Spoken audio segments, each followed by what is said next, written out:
शराब माफिया की तरह डीजल माफिया पैदा हो गया। एक छोटा सा पेट्रोल पंप मेरे पुत्र के नाम से भी चलता है, अब तक जिस बात का मालूम नहीं था वो आपने इस मंच से उजागर कर दी। वेट की दरों में अंतर जब देखते हैं तो निश्चित तौर पर चिंता भी होती है। वेट तो है ही, वेट तो बढ़ाए। अगर मैं ट्रक से लेकर सारी चीजों को देखें तो राजस्थान की धरती पर लगभग 18 करोड़ छोटे मोटे वाहन और इन सब का संबंध आपसे किसी न किसी तरह से है। और निश्चित तौर पर कोई वक्त था जब शहर के अंदर, तहसील के अंदर, जिले के अंदर पेट्रोल पंप के मालिक को देखा जाता था और चर्चा होती थी कि अमुक व्यक्ति अमुक पेट्रोल पंप का मालिक है। उसकी अलग से सामाजिक प्रतिष्ठा हुआ करती थी, उसकी अलग से आर्थिक क्षेत्र में एक सम्मानजनक स्थान हुआ करता था। समय ने करवट ली और आज जहां एक और पेट्रोल पंपों की संख्या बढ़ी, वहीं दूसरी ओर प्रतिस्पर्धाएं बढ़ने लग गई और प्रतिस्पर्धाओं के साथ जब वेट की दरों में अंतर आने लगा, मुझे वो समय याद है जब राजस्थान के अंदर भारतीय जनता पार्टी के कालखंड में डीजल पर 18% और पेट्रोल पर 26% का वेट हुआ करता था।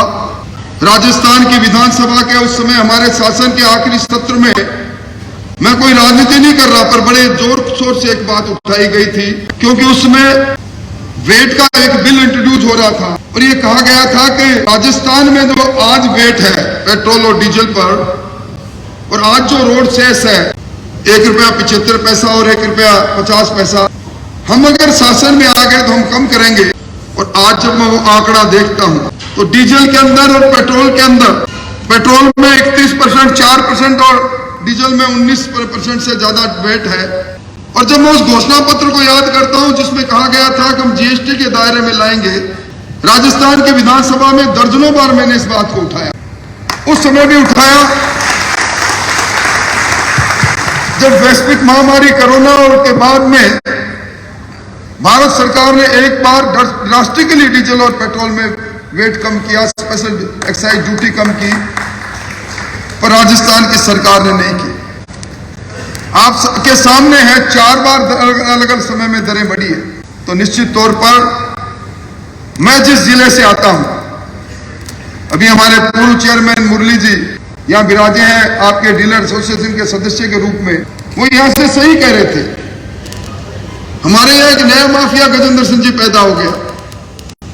पहली बार शराब माफिया की तरह डीजल माफिया पैदा हो गया क्योंकि हरियाणा और राजस्थान के जो चूरू में डीजल की दरों में, पेट्रोल की दरों में, डीजल की दरों में लगभग 10 रुपए का अंतर आ गया, पेट्रोल की दरों में अंतर आ गया।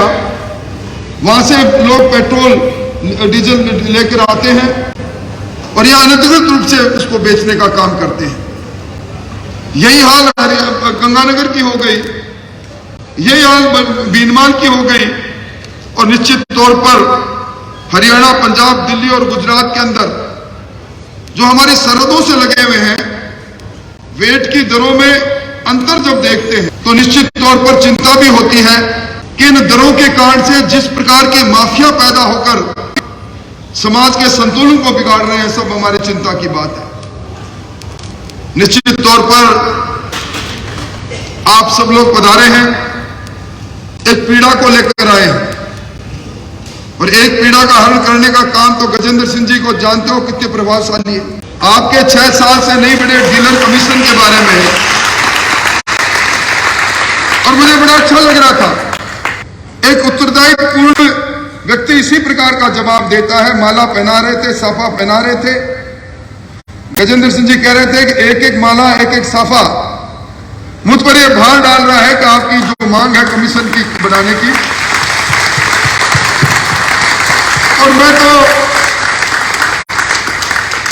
प्रतिपक्ष का आदमी हूं भाई, मेरा कर्तव्य क्या था। ये आपके अध्यक्ष जी बैठे हैं, विधानसभा में 1 दर्जन से कम बार मेरी बात हो जिसमें मैंने आपकी बात नहीं उठाई हो तो मैं कसूरवार हूं। मैंने तो गंगानगर में डिपो की बात भी उठाई थी, पेपर डिपो की बात भी उठाई थी, ताकि गंगानगर और उसके बीकानेर और उसके साथ लगे हुए इलाके के अंदर आपको सुविधा मिल सके। और गजेंद्र सिंह जी, एक काम इस सरकार ने और कर दिया, वैट तो है ही, वैट तो बढ़ाए, पर जो डीलर का कमीशन है, डीलर के कमीशन को वैट के दायरे में ले लिया। ये मैंने पहली बार देखा। वैट के वॉल्यूम को बढ़ाने के लिए डीलर के कमीशन को शामिल कर लेना। इसलिए ये आपने इस संगोष्ठी के माध्यम से जो बात रखी है, निश्चित तौर पर भारतीय जनता पार्टी ने अपने कालखंड के अंदर वैट और डीजल को सुसंगित करने का काम किया था। और अब शासन जिन लोगों के हाथ में है, यहां कोई राजनीतिक दल की बात नहीं, और कोई समझे नहीं समझे, मैं आपके प्रभाव को अच्छी तरह समझता हूं। हमारे यहां जब चुनाव चलते हैं तो पेट्रोल और डीजल लेने के लिए जब कतारबंद तरीके से गाड़ी खड़ी होती है तो सर्वे करने वाले भी पूछते हैं पहले कि आपके यहाँ क्या चल रहा है, और आप डीजल भरते हुए कह देते हो ना हमारे यहाँ ऐसा चल रहा, तो उसी की एक बात चलती है। मैं अपनी बात को ओपिनियन मेकर्स की बात के सामने कह रहा हूं, तो निश्चित तौर पर आपकी एक समाज में आवाज भी है। और आज संगठित होकर आपने एक बात कही, भारत सरकार की बात तो गजेंद्र सिंह जी करेंगे, पर जब कभी भी हमारे घोषणा पत्र की बात चलेगी बनने की, हम आपके एसोसिएशन से बात करके उसमें क्या कुछ शामिल कर सकते हैं उस पर निश्चित तौर पर विचार करेंगे। मैं कोई लंबी बात करने खड़ा नहीं हुआ, विषय ऐसा है और विषय की पहुंच भी बहुत दूर तक है, और मैं दोहरे रूप में खड़ा हूं। एक छोटा सा पेट्रोल पंप मेरे पुत्र के नाम से भी चलता है, अब तक इस बात का मालूम नहीं था, वो आपने इस मंच से उजागर कर दी। तो मुझे तो आप अपना ही सहभागी माने, और इस नाते मैं अपनी बात को समाप्त करूं उससे पहले आपकी इस एकता को नजर नहीं लग जाए, आपकी एकता बनी रहे, और आप गुणावगुण के आधार पर पिछले समय में आपकी तकलीफों को बढ़ाने में जिन लोगों ने बात कुछ की और किया कुछ और, मैं समझता हूं कि अगर आपके प्रतिनिधि मंडल से राजस्थान की हुकूमत के मंत्री ढंग से बात भी कर लेते तो शायद आपको तसल्ली होती। तो इस सारी बातों का मूल्यांकन आप ही करें, आपका ये संगोष्ठी कितनी महत्वपूर्ण है। भारत सरकार के पेट्रोलियम मंत्री का मैंने संदेश सुना, और राजस्थान के भारत सरकार में शक्तिशाली मंत्री आपके मंच पर बैठे हैं। आपकी इस संगोष्ठी का पूरे राजस्थान के डीलर्स का और जो सामाजिक और आर्थिक रूप से जिनकी प्रतिष्ठा है उनको एक मंच मिलने के कारण ये बात हुई है। आपकी ये संगोष्ठी, आपकी ये कार्यशाला, आपका ये सम्मेलन कामयाब रहे।